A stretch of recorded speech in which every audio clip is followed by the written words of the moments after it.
You can ask me anything. Welcome back to the 2 Months Podcast. I'm your host, Joshua Marshall, and we have a very special guest. He is always with us, so he's one of the best in the game. He is a two-time Stanley Cup champion, and he's a hockey analyst on Rogers Sportsnet. Yeah, the other day he was just on with Nick Kypreos and Justin Bourne. We'd like to welcome back to the 2 Months Podcast. We got Mike Futa. Futa, how's it going? Pleasure as always, my friend. Yeah, that was fun yesterday. Kipper and that show is actually. I mean, I miss Tim and Friends a bunch, but holy smokes, they're doing a great job. Like Yeah, that's really entertaining. Like the chemistry between Kipper and Borny is awesome, and Sammy and the Sammy's like the best. Like he's awesome. I mean, Sammy's a no one sound guy, but he's almost like he's so entertaining and he adds so much to the chemistry. It's really entertaining. They do a really good job, and they're actually stacking up in their guests and stuff, and they're not afraid to in a market that obviously cherishes the Leafs. They're pretty honest with their assessment of the way things are going. So yeah. it's real fun to listen. Yeah, I got a clip from Nick Kypreos doing an interview with the Empty Netter Guys podcast, and he doesn't like the he's not too happy about Matthews on pace for 30 assists, but he's only on pace for 70 goals, so he'd rather have that balanced out. So it was a good debate with our podcast group on when that came out yesterday. But yeah, Pepper's happy with 30 assists.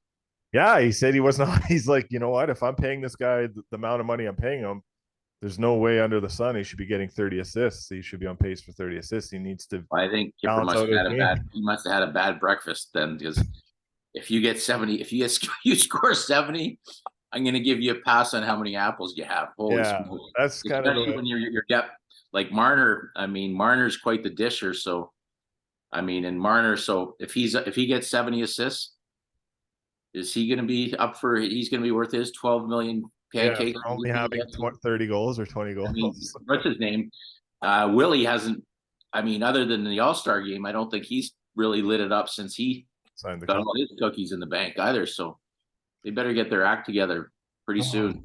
man, we could do a full podcast on players signing contracts when they get paid, and them just I don't know. Hey, we're a players Hey, podcast, I but mean, they'll turn it back. That's like, in fairness, Willie's played well. It's not oh, like he has, Aaron yeah, Gabrick syndrome. Like Gabby was like the ultimate, and I love Gabby. We don't get our second Stanley Cup without Gabby, but Gabby was the absolute king of the contract year. Like you knew you were getting 55 sheets.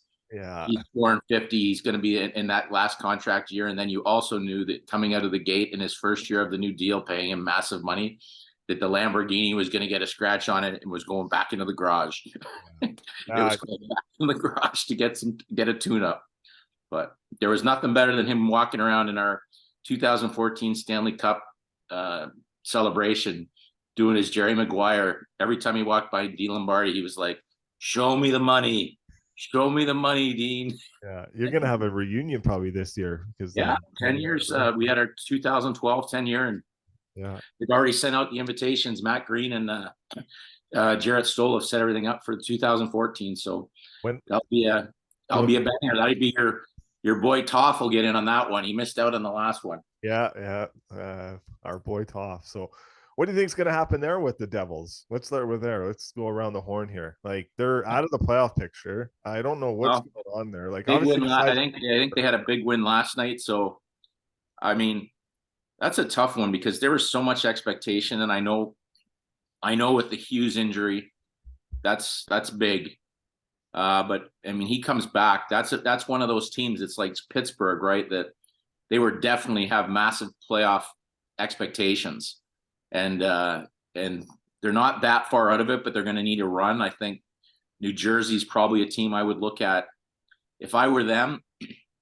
I'd be finding some way, shape, or form to either trade for Markstrom or Gibson and solidify the goaltending situation, because there's, it's hard to have that kind of push when you're getting such inconsistent goaltending. And I mean, obviously they're confident in Fitzy. I mean, they just signed him to a big extension as well. I mean, there was some, last year the heat was on Lindy Ruff early, and then it was, we love you, Lindy, then we don't like you, Lindy. And now this year is probably somewhere in between, but yeah, they've got a strong assistant coach there in Travis. If they want to make a move there, I think he's a head coach just in the waiting to get back into it. But they've been underwhelming, that's for sure. But there is one team there when you look at between the Hughes injury and the injury to the big defenseman there.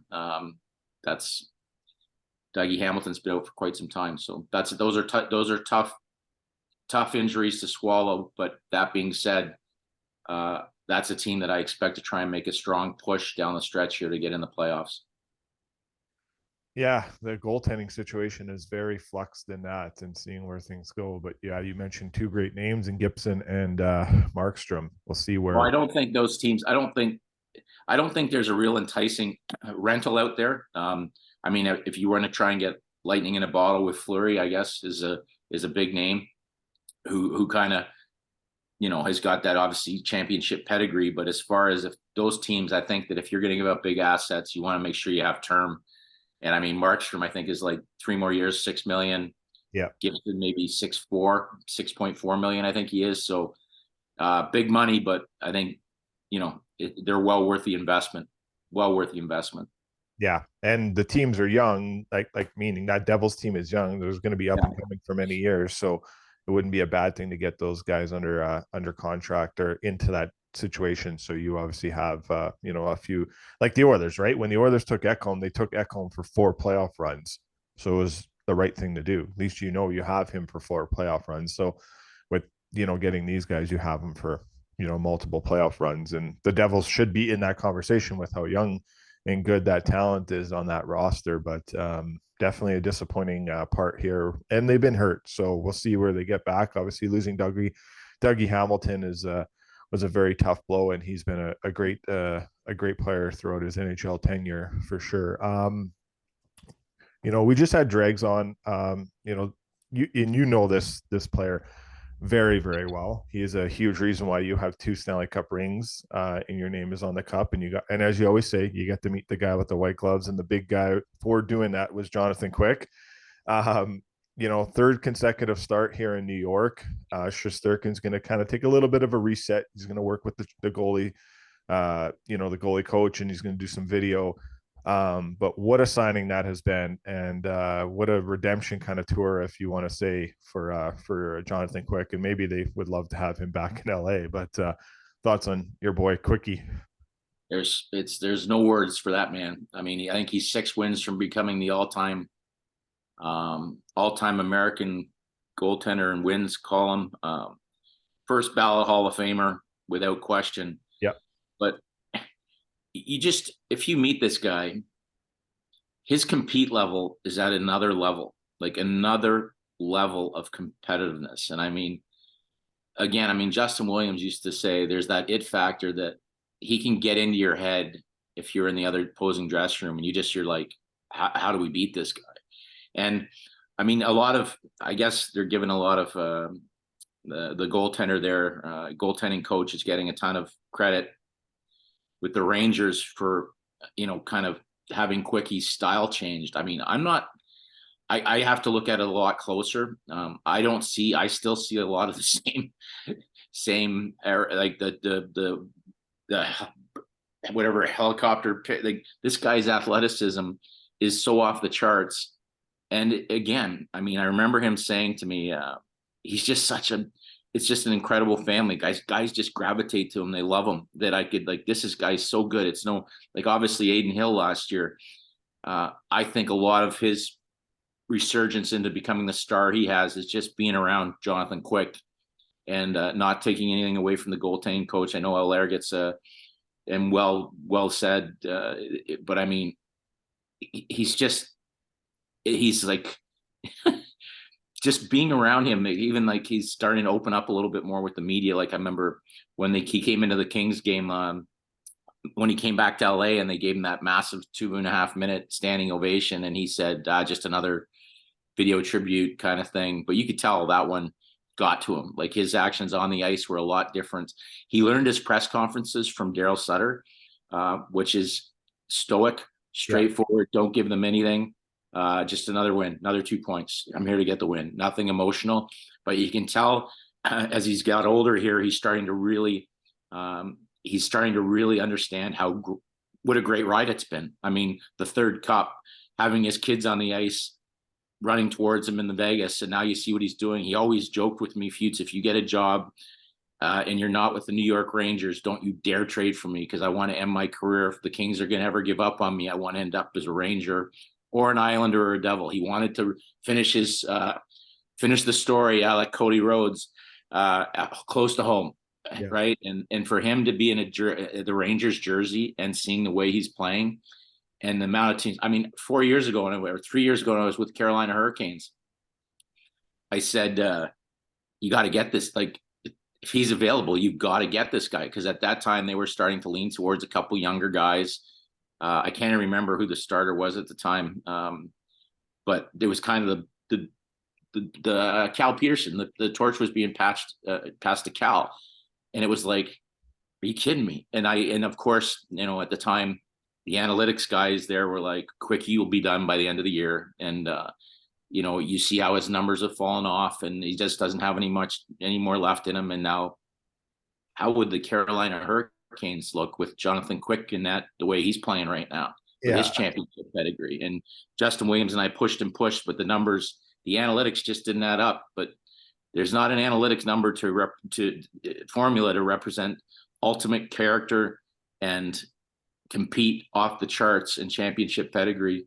So good on Quickie. I've never been a Ranger fan in my life, but I'm a huge Jonathan Quick fan. And every time he starts, and I see again the other night, first star and big time first star, like, yeah, that was a big game. Incredible. Like, he let the one between the 5-hole right out of the gate to McKinnon, and then he just shut the door. And it's just fun to watch. Incredible guy, better family, better human being. I joke with him all the time. I text him and joke with him all the time. So want to make sure I get my seat at his Hall of Fame induction. Yeah, get there. That'll be a beautiful night for sure when that night comes for that man. And great person, great hockey player. It's always fun watching him play. Just pulling for him. Starting to pull for players more. I know I'm a Leaf fan here, but I'm not saying that is dying down, Feuds, but it is as if just listening to the stories, getting to know some more players along this journey with this podcast, and yeah, it's quite remarkable. There's still, I mean, I can't deny growing up. I mean, every time I played road hockey, if I was in net, I was Mike Palmateer. If I was playing out, it was Wendell Clark, Doug Gilmour, Daryl Sittler, Lanny McDonald. I mean, I lived and died with the Leafs. I mean, I played from the Marlies all the way up, practiced at Maple Leaf Gardens, got to stay and watch the Leafs play. And now, I mean, to have the personal relationships I have with the guys that I absolutely cherish, their legend status, it's amazing. But it kind of burns me even more when I see, like, I see a guy like Wendell Clark who doesn't have a Stanley Cup ring, and Daryl Sittler who doesn't have a Stanley Cup ring, and how they still burn watching this team play and how much they yearn to see these guys win. And sometimes when the effort isn't there, you just wonder what it'd be like if one of those guys were on the ice. Wendell Clark and Darcy Tucker and, Doug Gilmour played a couple shifts with these guys. Would they really see what it's like to really be a Maple Leaf and how much pride they had in the jersey, and how it just amazes me that group never found a way to get a cup ring, because they're so deserving. Yeah. When you think of the burn that group had. Yeah, it's a great group for sure. But a team that's won a few cups, and that's the team that you were with the LA Kings. Obviously relieving Todd McCullough of the coaching duties, and that was obviously pretty tough for Rob Blake to do that. And Jim Hiller comes in, and DJ Smith comes in from Ottawa as an assistant coach, and Jim will take over on interim basis for the rest of the year. A bit shocking. I think we all expected. They had a great start. Cam Talbot kind of lost his game a bit here, and Pierre-Luc Dubois has not been the player that he wanted. And I think maybe anyone can understand that when Drew Doughty was making his comments, about players, he probably was one of them was directed towards Pierre-Luc Dubois, but and it's unfortunate that Todd lost his job, because he is an amazing coach, and But where are you at with the Kings? Obviously, a big win. Trevor Lewis wins, gets the game-winning goal in their last game before their All-Star break / the bye week here. So they come back, they play the Oilers on a back-to-back, so they get the Oilers on a second night in LA on Saturday. So that'll be a pretty good game on Hockey Night in Canada. So those teams always have a pretty good rivalry for sure going on for the last 2 years in the playoffs. But where you at with the Kings and knowing where maybe that some of those leaders in that room can take this team to another level after fighting some adversity here? Well, it's crunch time. I mean, that would have been a tough decision for Rob. I mean, I can't imagine how much heat he must have been under to make that decision, because not only does he clearly respect Todd as a coach, and rightfully so, as their friendship goes well and above beyond the game from back to the days where he was coached by Todd, and Todd's a great hockey guy, but something wasn't clicking. You make those big deals, and I've praised Mark Yannetti and the staff and for how many assets. I mean, I was part of it as well, but how many assets that you give a general manager to make moves, and it kind of stings a little more when you see the success that like Velarde and Iafallo and the Finnish he just came back playing the other Finn, Kasperi Kapanen.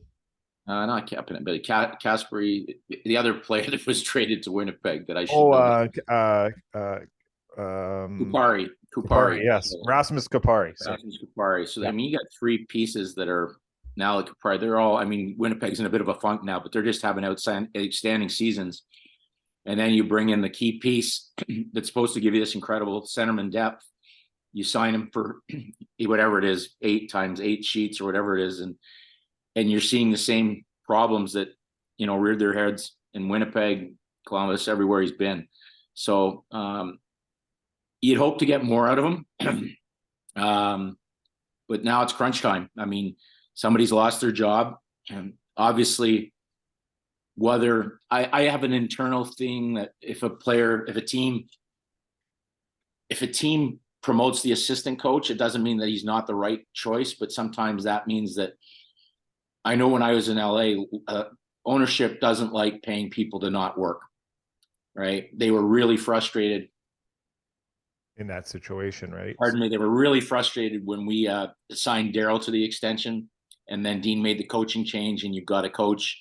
Not that Daryl didn't deserve it with 2 Stanley Cups, but when you got a coach with a couple extra years making big time money, I know that really frustrates. That's one of the things. Mr. Anschutz is a hands-off owner, but Dan Beckerman and they don't like paying people to not work. So I think Todd might have another year left at $5 million. So I believe it was like, we got to solve this internally and see where it goes. So I mean, Randy, he's obviously got a great track record, and he deserves an opportunity as a head coach. I love the fact they'd be really familiar. When I was there, we brought DJ in to interview DJ Smith to interview for the head coaching job as well. So they would be very familiar with him and the positive energy that he brings as well, and head coaching experience he brings. So you're going to get a bit of a live wire there that'll probably juice some guys up. But bottom line is, you've got to get the job done. And Cam Talbot got off to a great start. I personally was really, he kind of tailspinned after he was named to the All-Star game.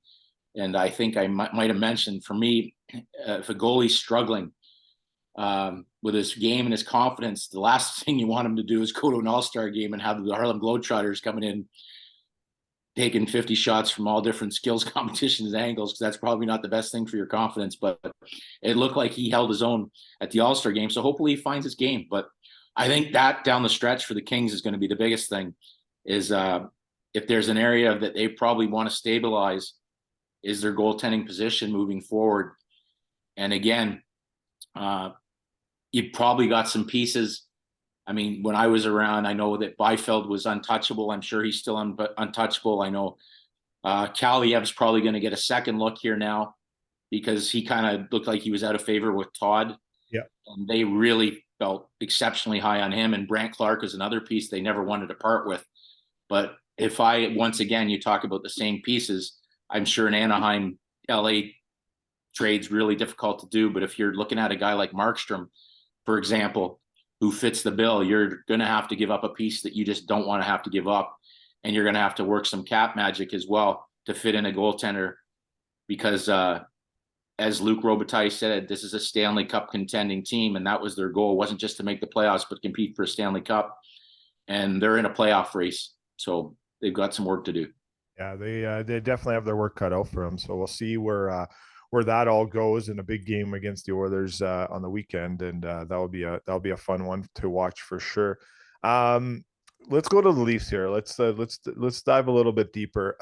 I heard Brian Boyle talk yesterday. He did not like the Pee Wee comment that Sheldon Keefe referenced to Timothy Liljegren's lack of awareness towards the end of a power play, where McLean came out, got his first NHL goal with his dad on the bench. So that was a pretty good moment for that family. But the unfortunate part is that it resulted in a not a good play that Sheldon Keefe didn't like. And now I understand the next day he came out and said different comments, and a lot of it was at that time he could have made a change on the power play. That first unit was already out for a minute 5 seconds.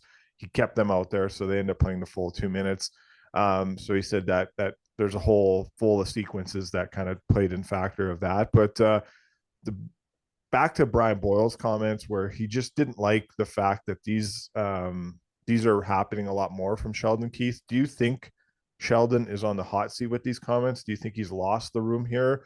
Or where are you at? Obviously, Leafs need help on D. Where are you at with Sheldon and the full Leafs situation as they go into a big game tonight that you'll be at against the Dallas Stars? Well, it'll be interesting because they get Dallas. They skip Ottinger, which should help them because he played last night against Buffalo. So I guess they'll get Wedgwood. And they had their glorious weekend where the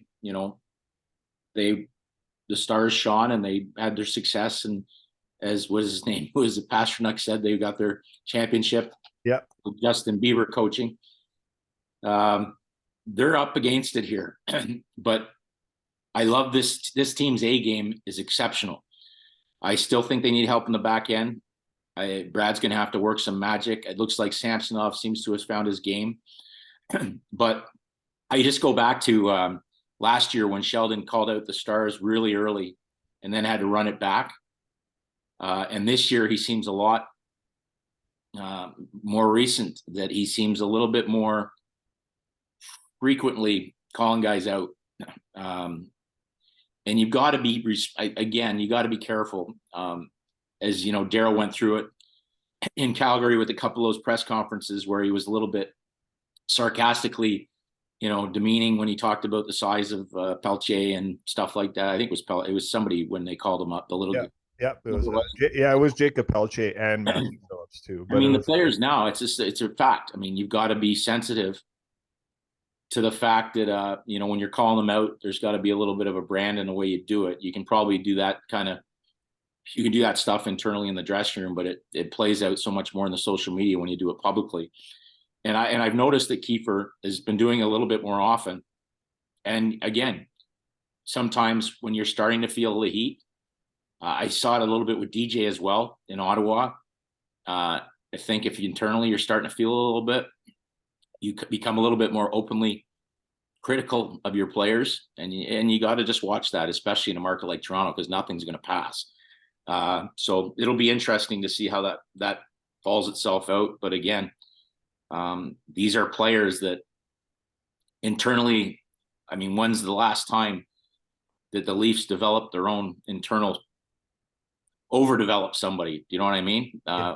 For example, obviously they're high-end guys, they're stars, and they've all continued to improve. But I look at a team like LA and I'll pat ourselves in the back and I'll pat, we probably got Nick Dowd, 7th rounder, that's a player. He's got an identity. Matt Roy, 7th rounder, top 4 pairing defense, developed. Those kind of guys you got to have. So when you've got a guy like Sandin that you were expecting more from, you end up having to move him for a pick. Liljegren, who you want, a first rounder to become. It's a time to be better. It's a time you expect more, and you see bits that you're like, yeah, that's what we're loving about the kid. But then you're like, okay, where's that? We need more from him. Yeah. So again, you hope more. Like, I mean, probably the best developed player in the Leaf organization is one of the best players in the Edmonton Oilers. Like, Yeah, I know. you That's a know, tough one. Yeah. Zach Hyman, right? How much? I still can't fathom how a player like that, like when you look at how that line would look with Marner, Matthews, and Hyman still, to think that what is he, 6 million? Who cares what he's making? Yeah, It's like 5.5 million. That's a penny on the dollar. It's like it's what you're paying Bertuzzi or whatever you're paying, close to what you're paying Max. Yeah. So and I mean those are great hockey players too, but Hyman, this guy, I mean, how he was in that All-Star weekend, this guy's going to be a lock on the Olympic or the Four Nations. This guy's just such a stud, and they developed him. Yeah. And now Edmonton's reaping the benefits of developing him. So there's got to be some internal growth.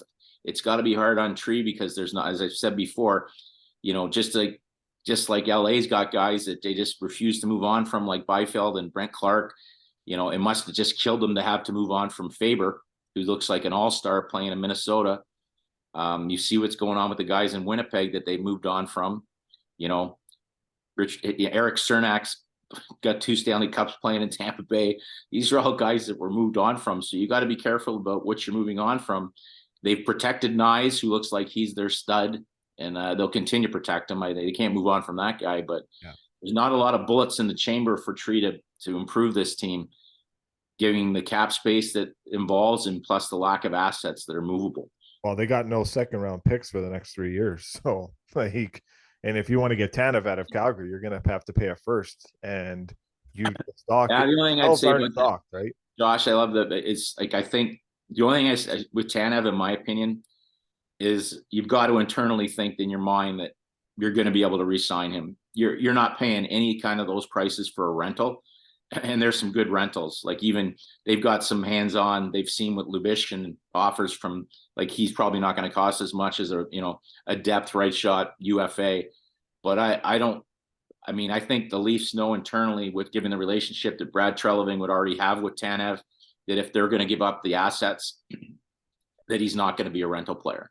Yeah, and they've had Ilya Lyubushkin in this organization before, so but I do think that Tanev, if I could get Tanev tomorrow and work out the salary cap, I'd give up a first for him, knowing that, and I'd have a deal done in the back pocket with Pat Morris that he's signing long term at a reasonable number. Yeah. So you're not giving up a rental player for a first round pick.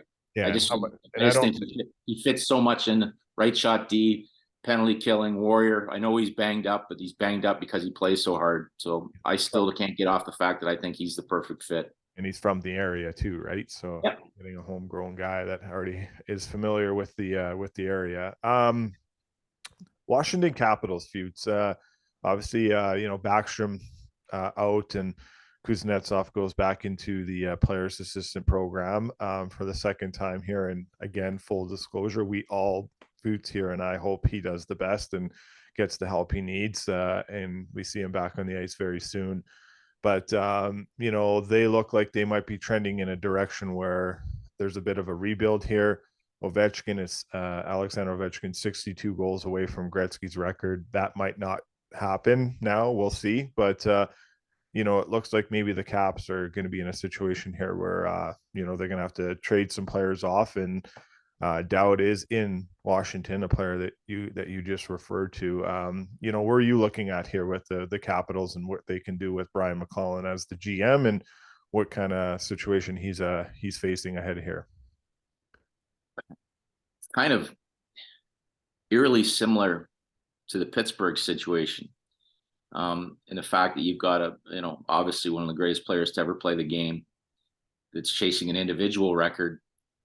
But a lot of the success they've had, and they did get a cup, so that gives them some grace, period, that there's just it seems like there's a huge gap between Ovi and the rest of guys, like, as far as where's that next young stud coming up. Like, Carlson's as much as I still love the player, is kind of on the other side of the mountain, so to speak. Backstrom, clearly another Hall of Famer who's on the other side of the mountain. You've got Tom Wilson, who's clearly a valuable asset if they wanted to do some rebuilding. But how do you live up to the expectations of getting Ovi where he wants to go individually and do what's really truly best for the team? And that's going to be the decision they have to make internally, especially with a guy. And that's going to, again, when you look at what Sid's doing, and you look at how much is invested in Letang and in Malkin and Eric Carlson now, right? Carlson now, and then you look at Tristan Jarry's. I think he's a UFA next year, and he kind of can't. You don't really know what you're getting on a nightly basis with him. Jake Gensel too, and then you've got Gensel, who's like a huge asset if you want to move him. Now, I don't think you can look at Sidney Crosby when you're 2 points out of a playoff spot or 3 points out of a playoff spot and say, okay, we're moving on from Gensel because we're going to half-ass rebuild or we're going to tool because we need some young assets. I just can't see how that happens. Particularly when everybody said that Vancouver was the landing strip for him or landing spot for him, and the assets that they gave up almost tells me that they felt they had to move on Lindholm because the Gensel thing wasn't going to be for them to do. So I just think, I know we started talking about Washington, but I think Pittsburgh's such a similar situation where I can't see Washington making the playoffs this year unless their goaltending kind of goes back and starts standing on its head again, which I don't see happening. And now losing Kuznetsov, where Backstrom's at, I just think they're going to fade away. And it's hard. It's not a great thing being the 9th or 10th seed No. with an aging team. And the bigger one for me is Pittsburgh, because their expectations, obviously, with Dubas getting there and the Carlson trade, they were not expecting to be a 10th seed either. So you got to look at teams like Philly. Can they hang on with the momentum they have? And, can Detroit keep paddling the boat in the direction they're going? And which one of those teams is going to drop when a team like Pittsburgh gets hot? And I guess New Jersey would be my cutoff line for teams and expectation. What's going to happen with the Islanders? Are they going to feed off the Patrick Waugh move and find a way to get in that 7-8 seed, which they normally do? But I would not want to be in the Penguins. Well, I mean, whatever, Dubas has like a 7-year extension, whatever, but that's not a good look if they end up on the outside looking in and haven't acquired any access for a guy like Gensel, unless they know for sure that they can re-sign him. Yeah. Yeah, the Islanders are, and that's all very well said by you. And the Islanders are very interesting to look here because Matt Barzal's back to where he was at his rookie year, so we're seeing this great player, and Patrick Waugh is just throwing him over the bench like let's go, let's go, let's go. So it's obviously pretty sweet. He had a pretty good showing at the All-Star game as well, so that was that boded well for him. Do you see that situation getting better as they get more healthier, and that team could be a bit of a scary team to play because we've seen what they can do when they get into the playoffs feuds? Yeah, I mean, and like the goaltending clinic the other night, like he was lights out against the Leafs. Like that was scary to think that's the kind of goalie that can win you playoff series when he gets that hot. And it looks like, how do you not get gummed up for a game when you're looking at Patrick? Like, holy smokes, like that intensity. I'm watching it on TV and I get the hair on my arms is standing up when he gets down in those pits with the guys, and you can just tell how intense he is. It's got to be contagious. And his intensity is, he looks like he's taking a little bit of the reins off a team that kind of, you get that whole Lou Lamoriello, New York Yankee, no beards, no this, straight-laced, play defense, and now they look to have a little bit more freedom offensively. And Barzal is like, I mean, Mark Yannetti had him nailed as far as where he thought the year we had traded a first-round pick, and if we had kept the first-round pick, we were getting Barzal on our list. And holy smokes, how would he look with the group we had in Los Angeles? I think it was the year we traded the first-round pick for Luch. Yeah, it would have been, and I don't know how the Boston Bruins had 3 shots at him and didn't take him. So that one, 3 in a row. I know. 1, 2, 3 in a row. Not just we're 3. like, and we're like they're the next table over, and we're kind of like, you guys don't get? Did you eliminate all the B's from your list? How is Barzal not going with 3 shots in a row at him? But you see the skill on this kid, and and the smile on his face. I mean, the marketability of him. He's a stud. He's an absolute stud. It'd be interesting to see if they can add something to their mix. I don't know what I'm sure their cap situation isn't.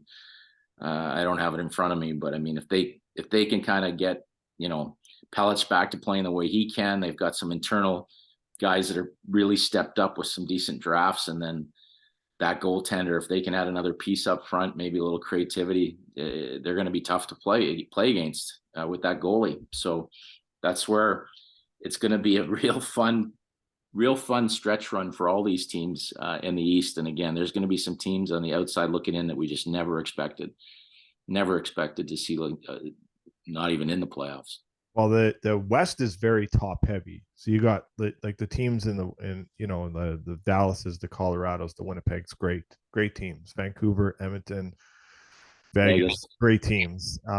You look out east, and maybe just the Bruins, maybe the Carolina Hurricanes are the teams that you're kind of really worried about playing against. So obviously the West is a little bit more deeper. Well, Florida, there's some more parity in the West. Florida's separated themselves. Florida too. Yeah, that's the one team I left out. Yeah, definitely Florida. Florida, Paul Maurice, hell of a coach. Where are you at with the Jets? Losers of 4 straight in a row here. They just get Sean Monahan. It looks like Dylan's going to get suspended, or he is going to get suspended. So you don't ever have a hearing where you don't get suspended.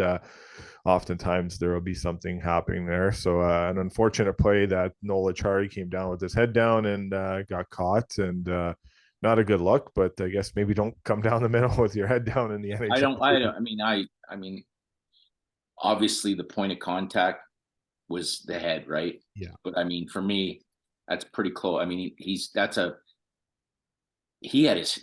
to get your head up, right? It's just unfortunate because he didn't jump, he didn't leap, but it was completely different for me than Brendan Smith on Gallagher. Yeah. Gallagher was a guaranteed. I mean, I wouldn't throw the book at this guy, Dylan, for this one because it was so egregious how badly he had his head down, but there was an injury, and it was the point of contact. Are you referring to the Connor Bedard, Brendan Smith? No. I would not have suspended Smith at any. I wouldn't even give him a penalty. Perfectly honest in that one. However, I wouldn't be throwing the book at Dylan for this one. Gallagher's was different altogether. I thought that was well worth the suspension. Not that I think he's that kind of player, but I think it was well worth the suspension. This one, I just felt he had his head down for so long. Mm-hmm. That there's got to be some accountability on his side as well. And Dylan's there's not a clean player, right? He's a clean player. It's a great hit.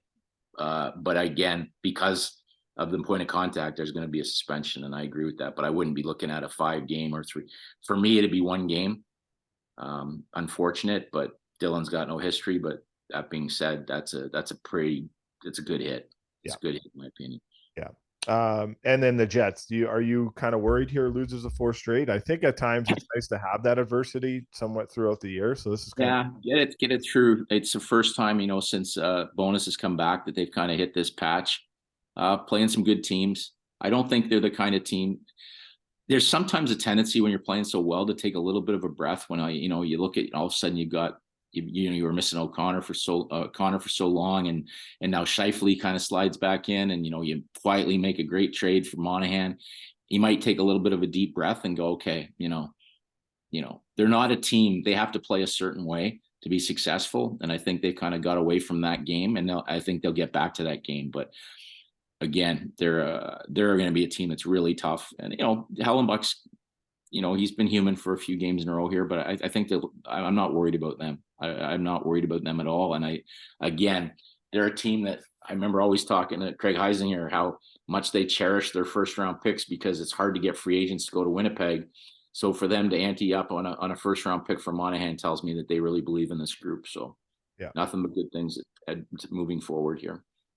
Let's get to our Edmonton Oilers report, sponsored by our friends at Shadified Salon and Barbershop, and hopefully at some point here we can get you into Shadified there, Futa. I was there yesterday, got a little cleaned up again. So that's way above my. Look at this. I'm just happy that I still have hair. I was in with my boy Massimo the other day, and it didn't. I'm in and out in a hurry, my friend. I don't have any of that stuff going on at the top there with with your gold tips and your Yeah. yeah, holy smokes. No wonder you're sponsored.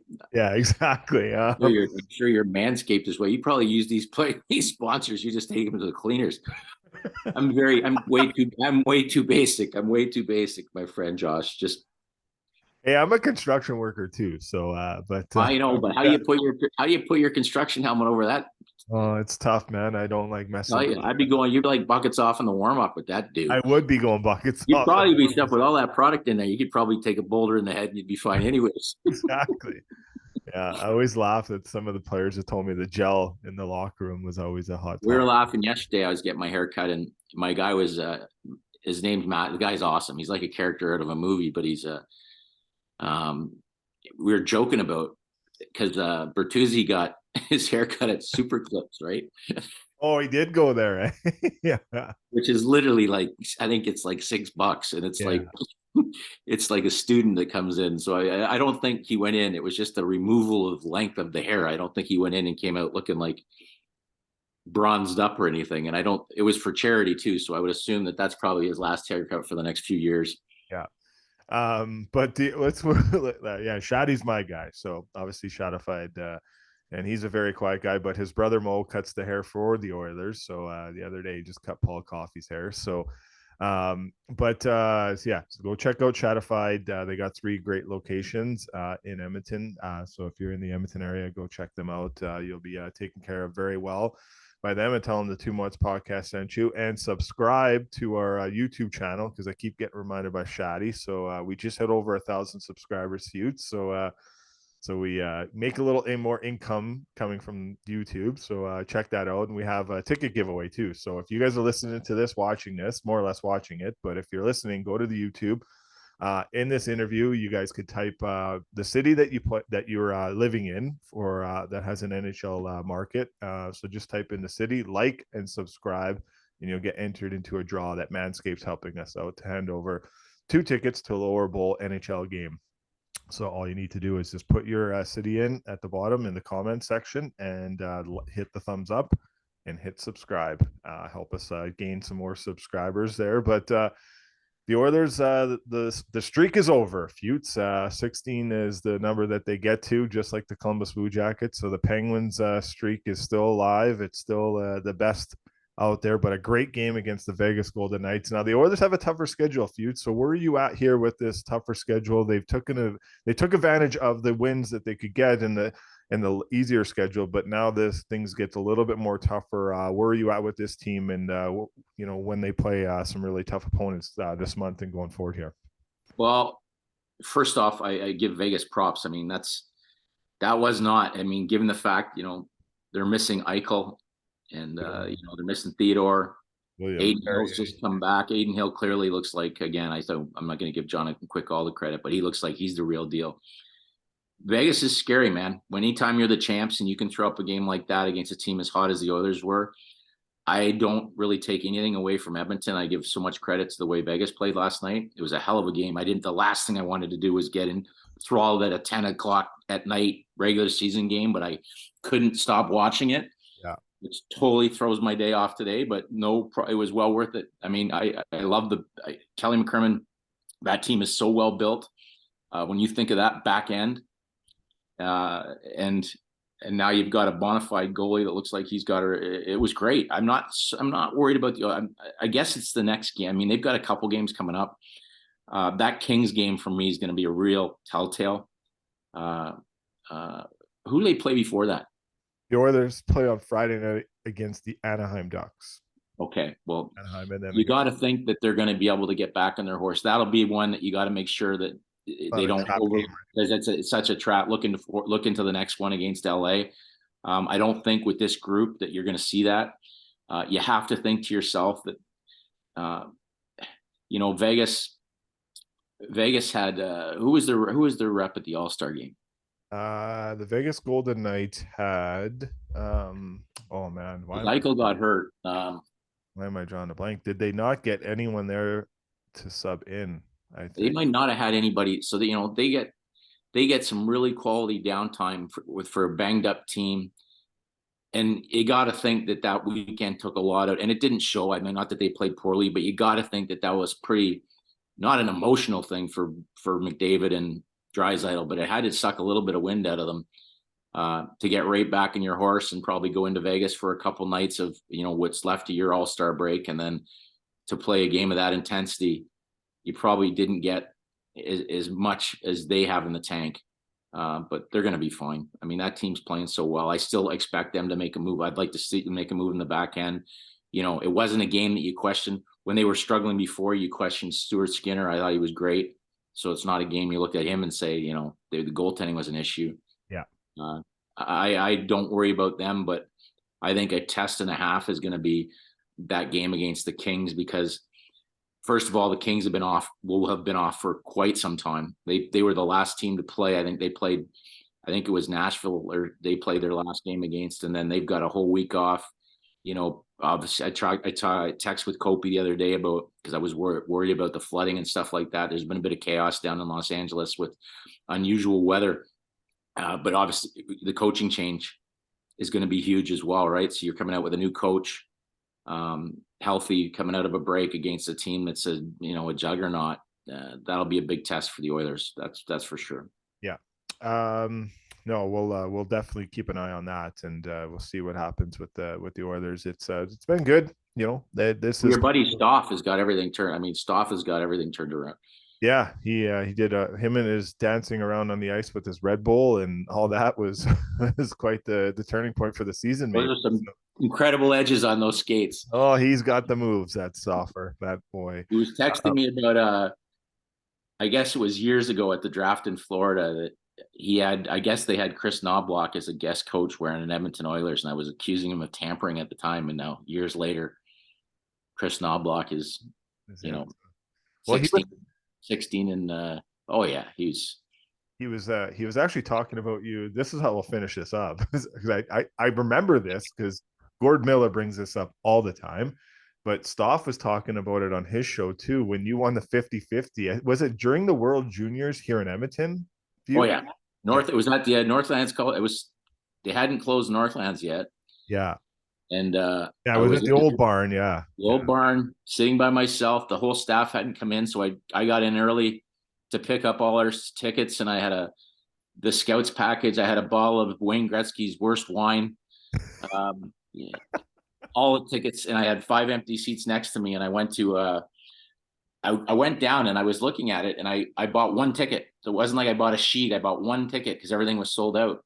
And I'm sitting there, and I looked up and I looked at the thing, and then I looked back down, and I did like 80 takes, because you just don't, like, it's like, you're like, oh, this looks, and I asked the police officer to come over. I said, is this? And he goes, oh yeah. And I'm like, a few expletives. And then I got up and I'm like, I think I won $43,000, because I thought it said 87 on the 1,000 on the thing. And I said, I won half of that, right? And he goes, no, that's the half. You won $87,000.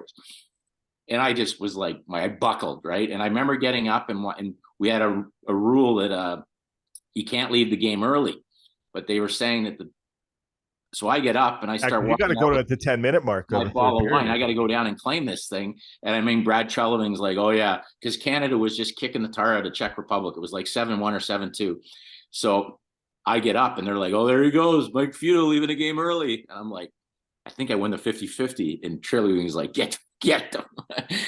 And I go down, and I was just coming off a divorce, and I'm like asking questions, and is this part of my? I'm calling like lawyers, like, do I have to include this in the settlement? And then I'm like, don't put my name up. They're like, can I give you a fake name? Because I don't want it going up on the board and stuff. And they're like, no, you got to put your real name up. So sure enough, it goes up. Mike Futa. I gave a false location. Mike Futa from Mississauga. Yeah. Gord Miller right away. Gord Miller, like, so I'm just getting my phone's blowing up. I felt like I literally was on a vibrating machine with my pager, or my cell phone it's like up to 100, 200 nonstop. And Gord Miller, of course, dead game, he announces on national television that Mike Futa, who's here working for the Los Angeles Kings, just he really put in the word working. I remember that now. And so now I'm like, of course, I got the check, like they don't give you a check. I got like wheel, whatever, what's it called? What's that game show where they give you the check the size Yeah, of an yeah. airplane, right? It's not like I put it in my wallet or anything like that. So it was amazing. I was hilarious, and I ended up. Ron Hextall texted me, and he was like, "Futa, you have to give that back to the team. You were working." So I was just getting it from everywhere, and then my staff was like, "That's really a staff win." So I gave each guy in our amateur staff $1,000, which I didn't have any reason to do that, but it Yeah. was like it was awesome. And then I remember getting in the cab with my check that couldn't fit in the cab, but the guy had no clue what was going on. And on the radio, they were like announcing that some scout just won 87 grand tonight. And a cab driver who English was his fifth language started just swearing about some guy working gets $87,000 and he's just laying into me. So now I'm in the back in a hostile environment with my Oh cab no. driver giving it to me. So I get to the hotel and I remember reaching in and I gave the guy like $300 and he goes, "It's like $10." And I go, "No, I'm the guy that you've been swearing at." So I had so much fun with it. But I mean, the next day going into the scouts room, and I think I had to fly to Calgary or something we were going back and forth. It was just like just getting grilled by the boys. Like you talk about it was unbelievable. And then of course Dean Lombardi didn't understand. He's like, "What did you do last night?" I won $87,000 watching the game. He goes, I didn't even file a report. I said I was too busy counting Oh my gosh. counting my change. But Yeah. no, it was funny, and I didn't have to pay anything to my ex-wife, which was another massive. I could put much money in my daughter's education fund, but Yeah. There you go. That's a funny story. I didn't get the full story. I've known you oh yeah, all these stop. years. That was why I always. And then so I didn't have the same vibe every time I went back. That was why Northlands Coliseum had I had that incredible. I know it was time to move on to a new rink, but I hadn't had that same vibe when I walked into the new airport of modern technology that Edmonton plays in now, and I didn't have to sit in that seat that I sat in Yeah. when I got my 87,000 sheets while I was working. There's actually it's hilarious if you Google Scout wins 50-50, it's still up there. Yes. Yeah. Yeah, Yeah. It's yeah, 87,000 tax free. there you go. Cha-ching, cha-ching for Use Futes. that today. Control that towards your Shadfield Manscaped fund. That's hilarious. That's a good way to end the pod, Futes. All the best to you. Thanks for doing this again. You're always amazing to us, and our listeners definitely love having listen to you, and we love having you on. And I know there's a few listeners in one Pacific that enjoys your interviews here. So thanks for everything you do for us, and all the best, and enjoy the game tonight. And we'll chat with you very soon. My pleasure, buddy. Talk to you soon.